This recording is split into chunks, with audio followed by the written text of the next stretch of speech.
शांति। आज 3 सितंबर 2020 की प्रातः मुरली है। ओम शांति। बाप दादा मधुबन। मीठे बच्चे, याद से सतोप्रधान बनने के साथ साथ पढ़ाई से कमाई जमा करनी है। पढ़ाई के समय बुद्धि इधर उधर ना भागे। मीठे बच्चे, याद से सतोप्रधान बनने के साथ साथ पढ़ाई से कमाई जमा करनी है। पढ़ाई के समय बुद्धि इधर उधर ना भागे। प्रश्न: तुम डबल अहिंसक अननोन वॉरियर्स की कौन सी विजय निश्चित है और क्यों? तुम डबल अहिंसक का मतलब है, एक तो हम मन से भी किसी के साथ हिंसा नहीं करते और तन से भी किसी के साथ हिंसा नहीं करते, और तन की हिंसा में सारे पांचों विकार आ जाते हैं। तुम डबल अहिंसक अननोन वॉरियर्स मतलब जिसको कोई नहीं जानता, हम वैसे योद्धा हैं। अननोन वॉरियर्स की कौन सी विजय निश्चित है और क्यों? उत्तर: तुम बच्चे जो माया पर जीत पाने का पुरुषार्थ कर रहे हो, तुम्हारा लक्ष्य है कि हम रावण से अपना राज्य लेकर ही छोड़ेंगे। यह भी ड्रामा में युक्ति रची हुई है। तुम्हारी विजय निश्चित है क्योंकि तुम्हारे साथ साक्षात परमपिता परमात्मा है। तुम योग बल से विजय पाते हो। मन मना भव के महामंत्र से तुम्हें राजाई मिलती है। तुम आधा कल्प राज्य करेंगे। मन मना भव के महामंत्र से तुम्हें राजाई मिलती। मन मना भव मतलब एक मुझे मन ही मन याद करो। ये गीता का अक्षर है। भगवान कहते हैं मुझे मन ही मन याद करो, अपना मन मुझ में लगाओ। तुम आधा कर्प राज्य करेंगे। गीत है मुखड़ा देख ले प्राणी दिल दर्पण में। अपना खुद का चेहरा अपने मन के अंदर देखो, मैंने कितने पाप कर्म विकर्म किए हैं। ओम शांति। मीठे मीठे बच्चे जब सामने बैठे रहते हैं तो समझते हैं बरोबर हमारा कोई साकार टीचर नहीं है। हमको पढ़ाने वाला ज्ञान का सागर बाबा है। यह तो पक्का निश्चय है। वह हमारा बाप भी है। जब पढ़ाते हैं तो पढ़ाई पर अटेंशन रहता है। स्टूडेंट अपने स्कूल में बैठे होंगे तो टीचर याद आएगा, ना कि बाप, क्योंकि स्कूल में बैठे हैं। तुम भी जानते हो बाबा टीचर भी है। नाम को तो नहीं पकड़ना है ना, ध्यान में रखना है हम आत्मा हैं, बाप से सुन रहे हैं। या तो कभी होता ही नहीं, ना सतयुग में ना कलयुग में होता है, सिर्फ एक ही बार संगम पर होता है। तुम अपने को आत्मा समझते हो, हमारा बाप इस समय टीचर है क्योंकि पढ़ाते हैं। दोनों काम करने पड़ते हैं। आत्मा पढ़ती है शिव बाबा से, या भी योग और पढ़ाई हो जाती है। आत्मा पढ़ती है शिव बाबा से, या योग और पढ़ाई दोनों हो जाती है। लेकिन भगवान की याद में बैठ के पढ़ें तब। पढ़ती आत्मा है, पढ़ाते परमात्मा है। इसमें और ही जास्ती फायदा है, जबकि तुम सम्मुख हो। बहुत बच्चे अच्छी रीति याद में रहेंगे, कर्मातीत अवस्था में पहुँचेंगे तो वह भी जैसे पवित्रता की ताकत मिलती है। तुम जानते हो शिव बाबा हमको पढ़ाते हैं। यह तुम्हारा योग भी है, कमाई भी है। आत्मा को ही सतो प्रधान बनना है। तुम सतो प्रधान भी बन रहे हो, धन भी ले रहे हो।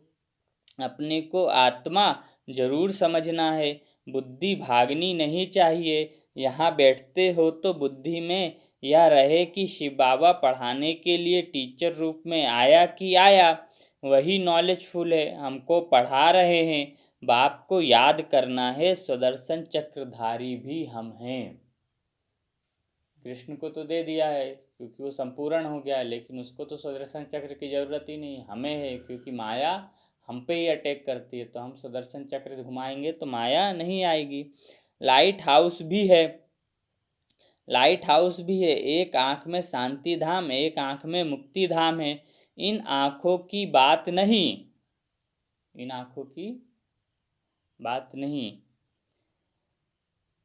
आत्मा का तीसरा नेत्र कहा जाता है। आत्मा रूपी जो हम हैं वो तीसरे नेत्र में। अभी आत्माएं सुन रही हैं, जब शरीर छोड़ेंगे तो आत्मा में यह संस्कार होंगे। अभी तुम बाप से योग लगाते हो, सतयुग से लेकर तुम वियोगी थे, अर्थात बाप से योग नहीं था। अभी तुम योगी बनते हो। बाप के समान योग सिखलाने वाला है ईश्वर। अभी तुम योगी बनते हो, बाप के समान योग सिखलाने वाला है ईश्वर, इसलिए उनको कहा जाता है योगेश्वर। तुम भी योगेश्वर के बच्चे हो। उनको योग लगाना नहीं है, भगवान को तो योग लगाना नहीं है। वह है योग सिखलाने वाला परम पिता परमात्मा। तुम एक एक योगेश्वर योगेश्वरी बनते हो, फिर राज राजेश्वरी बनेंगे। वह है योग सिखलाने वाला ईश्वर। खुद नहीं सिखाता है, सिखलाते हैं। खुद नहीं सीखता है, सिखलाते हैं। कृष्ण की ही आत्मा अंत के जन्म में योग सीख फिर कृष्ण बनती है।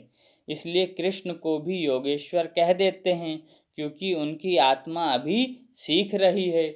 योगेश्वर से योग सीख कृष्ण पद पाती है। इनका नाम फिर बाप ने ब्रह्मा रखा है।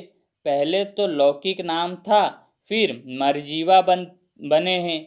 आत्मा को ही बाप का बनना है। बाप के बने तो मर गए ना। तुम भी बाप द्वारा योग सीखते हो। इन संस्कारों से ही तुम जाएंगे शांति धाम में।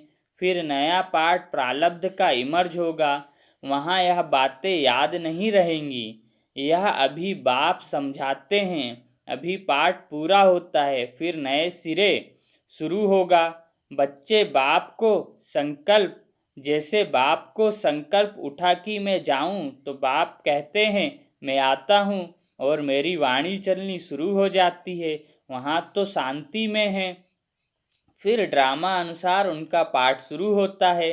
आने का तो संकल्प उठता है, फिर यहाँ आकर पाठ बजाते हैं। तुम्हारी आत्मा भी सुनती है, नंबरवार पुरुषार्थ अनुसार। नंबरवार पुरुषार्थ अनुसार इसलिए बोलते हैं कि जैसा बाबा बोलते हैं सुनाते हैं, 100% सिर्फ ब्रह्मा और मम्मा बाबा ही सुन पाते थे पूरा ध्यान लगा के। और हमारी बुद्धि अगर 1 सेकंड भी एक शब्द भी मिस कर दिए तो नंबर हो गया। भगवान ने जैसा सुनाया वैसा वैसा नहीं सुना, इसलिए नंबरवार बोलते हैं। तुम्हारी आत्माएं भी सुनती हैं, नंबरवार पुरुषार्थ अर्थात कल्प पहले मिसल। नंबरवार पुरुषार्थ अनुसार कल्प पहले मिसल दिन प्रतिदिन वृद्धि को भी पाते जाएंगे। एक दिन तुमको बड़े रॉयल हॉल भी मिलेंगे, जिसमें बड़े बड़े लोग भी आएंगे। सब इकट्ठे बैठ सुनेंगे। दिन प्रतिदिन साहूकार भी रंक होते जाएंगे। पेट पीठ से लग जाएगा, मतलब पेट अंदर घुस जाएगा। साहूकार का भी साहूकारी खत्म होने लगेगी। दिन प्रतिदिन साहूकार भी रंक होते जाएंगे, पेट पीठ से लग जाएगा। ऐसी आफतें आनी हैं, मूसलाधार बरसात पड़ेगी तो सारी खेती आदि पानी में डूब जाएगी। नेचुरल कैलेमिटीज तो आनी ही है, प्राकृतिक आपदाएं। विनाश होना है, इनको कहा जाता है कुदरती आपदाएं। बुद्धि कहती है विनाश होना जरूर है। उस तरफ के लिए बॉम्ब्स भी तैयार हैं। नेचुरल कैलेमिटीज़ आदि फिर है यहाँ के लिए। भारत को छोड़ के बाकी दुनिया ग्रह युद्ध से लड़ेगी, इसलिए वहाँ बम, परमाणु बम ये होगा। भारत में एक भी परमाणु बम नहीं गिरेगा, लेकिन यहाँ प्राकृतिक आपदाएं, बाढ़, आंधी, तूफान, आग के गोले और मनुष्य मार काट करेगा। ये भारत के लिए गायन है। गृह युद्ध होगा, उसमें बड़ी हिम्मत चाहिए। अंगद का भी मिसाल है ना, उनको कोई हिला न सका। यह अवस्था पक्की करनी है, मैं आत्मा हूँ, शरीर का भान टूट जाए। ये जब अगर ये पक्का नहीं हुआ तो अंत समय हम देख नहीं सकेंगे। सीनरियाँ जो आएगा, मार काट, लड़ाई झगड़े, अभी नहीं देख पाते तो अंत में कैसे देखेंगे, जब खून ही खून होगा चारों तरफ। तो ये पक्का करना है, मैं आत्मा हूँ, शरीर का भान टूट जाए। सतयुग में तो जब ऑटोमेटिकली समय पूरा होता है तो साक्षात्कार होता है। अभी हमको यह शरीर छोड़ जाए बच्चा बनना है, एक शरीर छोड़ जाए दूसरे में प्रवेश करते हैं। सजाएं आदि तो वहाँ कुछ है नहीं, दिन प्रतिदिन तुम नज़दीक आते जाएंगे। बाप कहते हैं मेरे में जो पाठ भरा हुआ है वह खुलता जाएगा। बच्चों को बताते रहेंगे, फिर बाप का पाठ पूरा होगा तो तुम्हारा भी पूरा हो जाएगा। फिर तुम्हारा सतयुग का पाठ शुरू होगा। अभी तुमको अपना राज्य लेना है। यह ड्रामा बड़ा युक्ति से बना हुआ है। तुम माया पर जीत पाते हो, इसमें भी टाइम लगता है।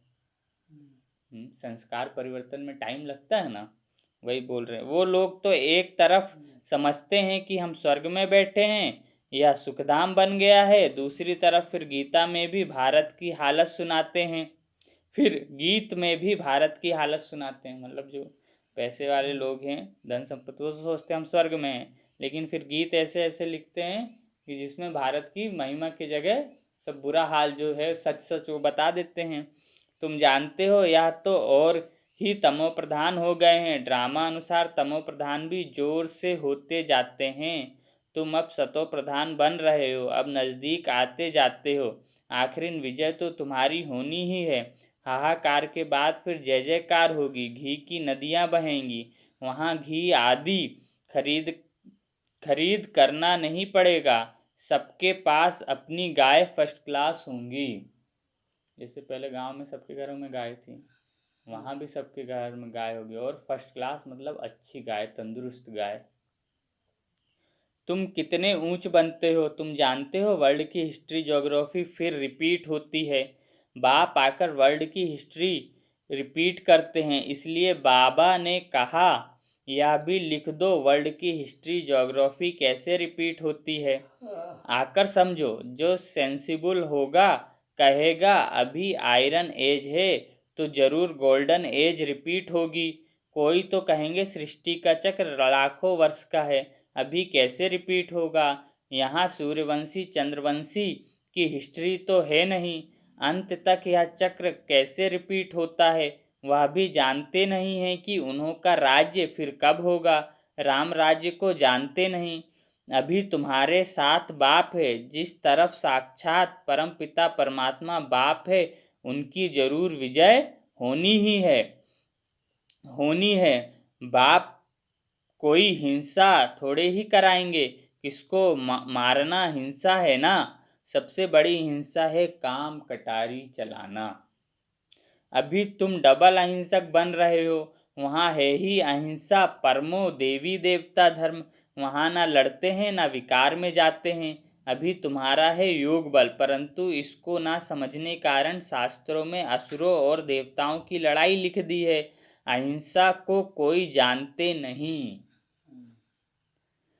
यह तुम ही जानते हो। तुम हो incognito warriors, unknown but very well known. हमें कोई जानता नहीं है, लेकिन हमें बहुत अच्छे से लोग जानते भी, बहुत अच्छे से। देखो राम सीता कृष्ण की महिमा कर रहे हैं, तो ये महिमा किसकी है, हमारी है। तो हमें अच्छे से जान रहे हैं, लेकिन हम अभी कैसे राम सीता बने, हम कैसे कृष्ण बने, ये वो नहीं जानते, इसलिए हम अननोन हैं। अभी हम पढ़ रहे हैं, इस पढ़ाई से हम ये बने, और हम हमारे रूप को, बाद के रूप को बहुत अच्छे से जानते हैं। तुमको कोई वॉरियर समझेंगे, तुमको कोई योद्धा समझेंगे। बाबा पूछ रहे हैं तुम्हारे द्वारा सबको मन मना भाव का पैगाम मिलेगा। हमारे द्वारा सबको एक ही संदेश मिलेगा कि मन परमात्मा में लगाओ, मन मना भाव। यह है महामंत्र। इससे बड़ा मंत्र नहीं है दुनिया में।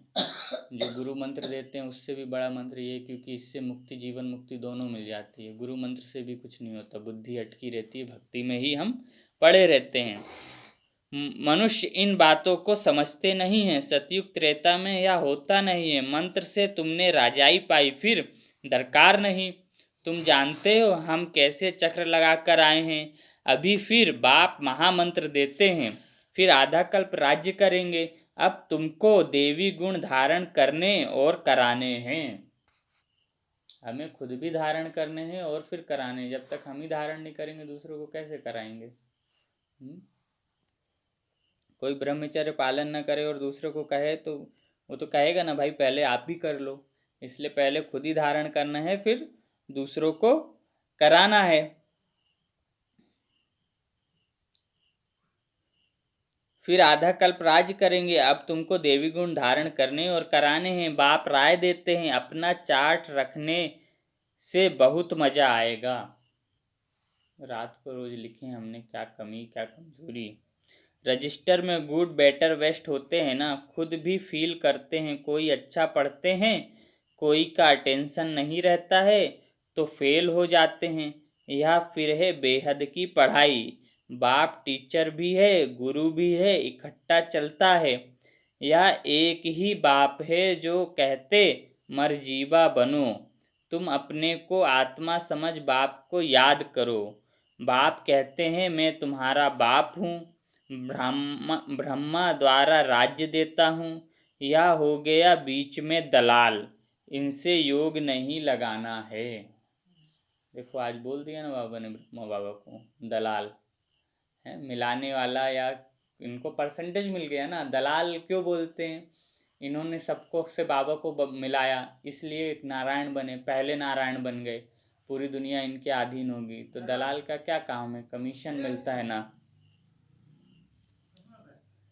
दलाल अभी तुम्हारी बुद्धि लगी है उस अपने पतियों के पति शिव साजन के साथ, इन द्वारा वह तुमको अपना बनाते हैं। हमारी बुद्धि किसके साथ लगी है, भगवान के साथ, शिव साजन। और ब्रह्मा तन में आके वो हमें परिचय देते हैं कि बच्चे तुम मेरे बच्चे हो, तुम मेरे बनो। तो इसलिए वो अपना बनाते हैं। इन द्वारा वह तुमको अपना बनाते हैं। कहते हैं अपने को आत्मा समझ मुझे याद करो। हम आत्मा ने पाठ पूरा किया, अब बाप के पास जाना है घर। अभी तो सारी सृष्टि तमो प्रधान है, 5 तत्व भी तमो प्रधान है। वहाँ सब कुछ नया होगा। यहाँ तो देखो हीरे जवाहरात आदि कुछ भी नहीं है। सतयुग में फिर कहाँ से आते हैं। खानियाँ जो अब खाली हो गई हैं वह सब फिर से अब भरतू हो जाती हैं। खानियों से खोद कर ले आते हैं। विचार करो सब नई चीज़ें होंगी ना। लाइट आदि भी जैसे नेचुरल रहती है, साइंस से यहाँ सीखते रहते हैं, वहाँ यह भी काम में आती है। हेलीकॉप्टर खड़े होंगे, बटन दबाया यह चला। पुष्पक विमान गाया है ना, देवताएं चलाते थे, कोई ड्राइवर थोड़ी रखे थे, वही चलाते थे, क्योंकि वहाँ संकल्प से चलता था। संकल्प किया यहाँ जाना है बैठ के, और हमारे संकल्प से वो चलता था, जैसे आजकल रिमोट कंट्रोल से चलाते हैं। हेलीकॉप्टर खड़े होंगे, बटन दबाया या चला, कोई तकलीफ नहीं। वहाँ सब फुल प्रूफ होते हैं, कभी मशीन आदि खराब हो ना सके। घर में बैठे सेकंड में स्कूल व घूमने फिरने पहुँच जाते हैं। प्रजा के लिए फिर उनसे कम होंगे। जो राजा होंगे उनके घर में तो सबके लिए अलग अलग अलग, और परिवार के लिए अलग, और बहुत सारे होंगे। और प्रजा के लिए उनसे कम, मतलब प्रजा के लिए हर घर में शायद एक एक हो, लेकिन होगा वहाँ सबके पास पुष्पक विमान। प्रजा के लिए फिर उनसे कम होंगे। तुम्हारे लिए वहाँ सब सुख होते हैं। तुम्हारे लिए अब जो बच्चे सामने बैठे उनको बाबा बोल रहे हैं तुम्हारे लिए। और सीधी सी बात है, वो भगवान को देख रहे हैं, और ब्रह्मा बाबा को देखा जिनके तन में भगवान आ रहे हैं, उनसे पढ़ रहे हैं, तो उनके लिए तो सभी कुछ है। उन्होंने इतनी भक्ति की है कि भगवान को सामने पढ़ रहे हैं वो। और हमने कम किया, इसलिए हम बहनों से सुन रहे हैं या आप मुझसे सुन रहे हैं। मतलब सुनाने वाला तो भगवान ही है, लेकिन सम्मुख तो नहीं है। तो इसलिए कहते हैं, उनको कहते हैं नशा चढ़े बच्चों को। प्रजा के लिए फिर उनसे कम होंगे। तुम्हारे लिए वहाँ सब सुख होते हैं। अकाले मृत्यु हो नहीं सकता, तो तुम बच्चों को कितना अटेंशन देना चाहिए। माया का भी बहुत जोर है, यह है माया का अंतिम पंप। लड़ाई में देखो कितने मरते हैं, लड़ाई बंद होती ही नहीं। कहाँ इतनी सारी दुनिया, कहाँ फिर एक ही स्वर्ग होगा। वहाँ ऐसे थोड़े ही कहेंगे गंगा पतित पावनी है। वहाँ भक्ति मार्ग की कोई बात ही नहीं। यहाँ गंगा में देखो सारे शहर का किचड़ा पड़ता रहता है। बॉम्बे का सारा किचड़ा सागर में बह जाता है। भक्ति में तुम बड़े बड़े मंदिर बनाते हो, हीरे जवाहरात का तो सुख रहता है ना। पौना हिस्सा सुख है, बाकी क्वार्टर में दुख। सतयुग त्रेता द्वापर, यहाँ तक हमें सुख ही सुख है। सतयुग त्रेता में तो सब सुख है, सब मतलब मन का भी सुख, तन का भी सुख, धन का भी सुख। द्वापर युग में आते हैं तो मन और तन का भी सुख रहता है, क्योंकि पहले के लोग भी, अभी आज ही देखो दादा दादा लोग जो पुराने हैं उनको कुछ नहीं है, शरीर चल रहा है, तो उनको तन का भी सुख रहता है, बस मन की शांति में थोड़ी हलचल होती, इसलिए वो द्वापर से मंदिर बना के फिर भगवान की स्तुति शुरू करते हैं, भजन कीर्तन करते हैं कि मन को आनंद मिले। तो पौना सुख रहता है बाबा ने बताया। और सिर्फ अंतिम जब कलयुग शुरू होता है तब से दुख शुरू होता है, खिटपिट गृहस्थियों में, बंधनों में, संबंधों में। तो कितना मिल रहा है हमें? पौना हिस्सा सुख है, बाकी क्वार्टर है दुख। आधा आधा हो फिर तो मजा ना रहे। तो भगवान भी बोल रहा है, सुख हो फिर उसके बाद दुख हो, आधा आधा तो क्या मजा। भक्ति मार्ग में भी तुम बहुत सुखी रहते हो, पीछे मंदिरों आदि को आए लूटते हैं। सतयुग में तुम कितने साहूकार थे, तो तुम बच्चों को बहुत खुशी होनी चाहिए। एम ऑब्जेक्ट तो सामने खड़ा है, माँ बाप की तो सर्टेन है, गाया जाता है खुशी जैसी खुराक नहीं, योग से आयु बढ़ती है, अभी आत्मा को स्वदर्शन हुआ है, आत्मा को स्व का दर्शन हुआ है। फिर हम 84 का चक्र लगाते हैं, इतना पार्ट बजाते हैं, सब आत्माएं एक्टर्स नीचे आ जाएंगे तो बाप सबको ले जाएंगे। शिव की बारात कहते हैं ना, यह सब तुम जानते हो नंबरवार पुरुषार्थ अनुसार। शिव की बारात कहते हैं, कौन है शिव की बारात? हम ही हैं। क्या दिखाते हैं उसमें? राक्षस दिखाते हैं, असुर दिखाते हैं, मुंड दिखाते हैं ना, तो हम ही तो राक्षस है, असुर है, हमारे अंदर काम क्रोध लोभ मोह है। लेकिन शिव की बारात है, क्योंकि शिव बाबा आया है और हमें साथ ले जाएगा, मुक्ति दिलाएगा। अब जो अच्छा बन जाएगा वो साथ साथ चलेगा, और जो असुरी बना रहेगा वो पीछे नाचेगा और उसकी बलि चढ़ेगी। कर्म भोग तो भोगना पड़ेगा, लेकिन जाएंगे सब। शिव की बारात कहते हैं ना, यह सब तुम जानते हो नंबरवार पुरुषार्थ अनुसार। जितना तुम याद में रहेंगे उतना खुशी में रहेंगे, दिन प्रतिदिन फील करते रहेंगे, क्योंकि सिखलाने वाला तो वह बाप है ना। यह भी सिखाते रहते हैं, इनको ब्रह्मा को पूछने की दरकार नहीं रहती, पूछते तो तुम हो, यह तो सुनते ही नहीं हैं। बाप रेस्पॉन्ड देते हैं और यह भी सुनाते हैं, इनकी एक्टिविटी कितनी वंडरफुल है, यह भी याद में रहते हैं ब्रह्मा बाबा। फिर बच्चों को वर्णन कर सुनाते हैं, बाबा हमको सिखलाते हैं, मैं उनको अपना रथ देता हूँ, सवारी करते हैं, तो क्यों नहीं सिखलाएंगे। उन्होंने शिव बाबा को आने के लिए अपना शरीर दिया, क्योंकि अगर वो कहे बाबा नहीं आप मत आओ तो नहीं आएगा भगवान। भगवान आया, उसने चुना, लेकिन चुनने के बाद भी, जैसे आपने देखा था फूफा जी आ रहे थे अपनी बहू के तन में, तो उसने बंधवा दिया ना। तो अगर जिसके तन में आ रहा है वो मना कर दे तो नहीं आएगा भगवान, लेकिन उनको तो भगवान ही ढूंढ रहे थे और भगवान उन्हीं के तन में आ गए, बाहर कहीं नहीं, तो क्यों मना करे हैं। तो वो क्या बोल रहे हैं, अपना रथ दिया हूँ तो सिखलाएगा ना, रथ दिया तो सिखलाएगा तो है ही। यह ह्यूमन अश्व है, यह मनुष्य रूपी घोड़ा है। चलो बाबा को याद करें।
मैं उनको अपना रथ देता हूँ, सवारी करते हैं तो क्यों नहीं सिखलाएंगे। यह ह्यूमन अश्व है, मनुष्य रूपी घोड़ा।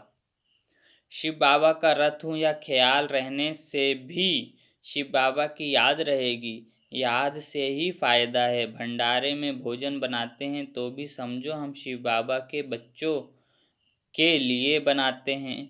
खुद भी शिव बाबा के बच्चे हैं तो ऐसे याद करने से भी फायदा ही है। सबसे जास्ती पद उनको मिलेगा जो याद में रह कर्मातीत अवस्था को पाते हैं और सर्विस भी करते हैं। यह बाबा भी बहुत सर्विस करते हैं ना। ब्रह्मा बाबा बहुत, इनकी बेहद की सर्विस है। तुम हद की सर्विस करते हो। बेहद की मतलब ये मन से बैठ के सबको शाकाल देते थे, मनसा। सर्विस से ही इनको भी पद मिलता है। शिव बाबा कहते ऐसे ऐसे करो, इनको भी राय देते हैं। तूफान तो बच्चों को आते हैं, सिवाय याद के कर्मेंद्रिय बस होना मुश्किल है। याद से ही बेड़ा पार होगा। यह शिव बाबा कहते हैं, यह ब्रह्मा बाबा कहते हैं। यह समझना भी मुश्किल हो जाता है। इसी मुरली में बीच में ब्रह्मा बाबा भी बोलते हैं तो मुश्किल हो जाता है कई बार। इसमें बड़ी महीन बुद्धि चाहिए। महीन मतलब जो जितना पवित्र और योगी होगा उसको समझ में आएगा। एक बार शिव बाबा ही ने बोला था कि जो संसार की सारी बातें इस मुरली में मैं सुनते हो आप, ये ब्रह्मा बाबा सुनाते हैं, क्योंकि इसने संसार देखा हुआ है और मैं संसार सुनाने नहीं आया हूँ। और ज्ञान योग पुरुषार्थ की जितनी बातें हैं, तुम अपनी कैसे तरक्की कर सकते हो ज्ञान योग और पुरुषार्थ, वो सारी बातें मैं सुनाता हूँ, युक्तियाँ बताता हूँ। तुम पुरुषार्थ में कैसे आगे बढ़ो, ऊंच पद पाओ, वो सब सुदर्शन चक्रधारी कैसे बनो। अच्छा, मीठे मीठे सिकी लधे बच्चों प्रति माता पिता बाप दादा का याद प्यार और गुड मॉर्निंग। रूहानी बाप की रूहानी बच्चों को नमस्ते। हम रूहानी बच्चों की रूहानी माता पिता मम्मा बाबा बाप दादा को याद प्यार, गुड मॉर्निंग और नमस्ते। शुक्रिया बाबा, शुक्रिया आपका पद्मा पदम, शुक्रिया। धारणा के लिए मुख्य सार। पहला, इस समय पूरा मर्जीवा बनना है। पढ़ाई अच्छी तरह पढ़नी है। अपना चार्ट व रजिस्टर रखना है। याद में रह अपनी कर्मातीत अवस्था बनानी है। दूसरा, अंतिम विनाश की सीन देखने के लिए हिम्मतवान बनना है। मैं आत्मा हूँ, इस अभ्यास से शरीर का भान टूट जाए। दूसरा है वरदान है, किसी भी विकराल समस्या को शीतल बनाने वाले संपूर्ण निश्चय बुद्धि भव। कैसी भी समस्या आए विकराल, लेकिन निश्चय बुद्धि हैं हम कि हमारी विजय तो निश्चित है, हमारे साथ भगवान है, तो वो समस्या पे हम विजय पा लेंगे। किसी भी विकराल समस्या को शीतल बनाने वाले संपूर्ण निश्चय बुद्धि भव। विस्तार, जैसे बाप में निश्चय है वैसे स्वयं में और ड्रामा में भी संपूर्ण निश्चय हो। स्वयं में यदि कमजोरी का संकल्प उत्पन्न होता है तो कमजोरी के संस्कार बन जाते हैं। इसलिए व्यर्थ संकल्प रूपी कमजोरी के जम्स अपने अंदर प्रवेश होने नहीं देना। साथ साथ जो भी ड्रामा की सीन देखते हो, हलचल की सीन में भी कल्याण का अनुभव हो, वातावरण हिलने वाला हो, समस्या विकराल हो, लेकिन सदा निश्चय बुद्धि विजयी बनो तो विकराल समस्या भी शीतल हो जाएगी। वरदान स्लोगन है, जिसका बाप और सेवा से प्यार है उसे परिवार का प्यार स्वतः मिलता है। तो भगवान से प्यार और सेवा, मतलब सेंटरों में अगर बहनें कुछ बोलती हैं तो वो करे, है ना। बुद्धि लगाए, ऐसा लगे आपको कि कुछ गलत है, लेकिन भगवान ने ये भी बोला है कि बहनें कुछ गलत बोलती हैं वो भी आप करो तो उसका जिम्मेदार बाप है, उसका परिणाम गलत कभी नहीं निकलेगा आपके साथ। तो इसी को बोल रहे हैं बाबा, जिसका बाप और सेवा से प्यार है। और सेवा का मतलब सेंटर ही में नहीं, यहाँ भगवान का परिचय देना या मन में योग में बैठ के लोगों को साकाश देना, ये भी सेवा है। मनसा सेवा जिसको बोलते हैं, मन से शुभ सोचना लोगों के लिए कि आपको भगवान का परिचय मिले, भगवान मिल जाए, तो ये भी सेवा है। जिसका बाप और सेवा से प्यार है उसे परिवार का प्यार स्वतः मिलता है। परिवार अर्थात ब्राह्मण परिवार। सेंटरों में हम जाएंगे तो दीदी मान भी देंगे, सम्मान भी देंगे और हमारे लिए योग भी करेंगे वो। ये अच्छा। ओम शांति।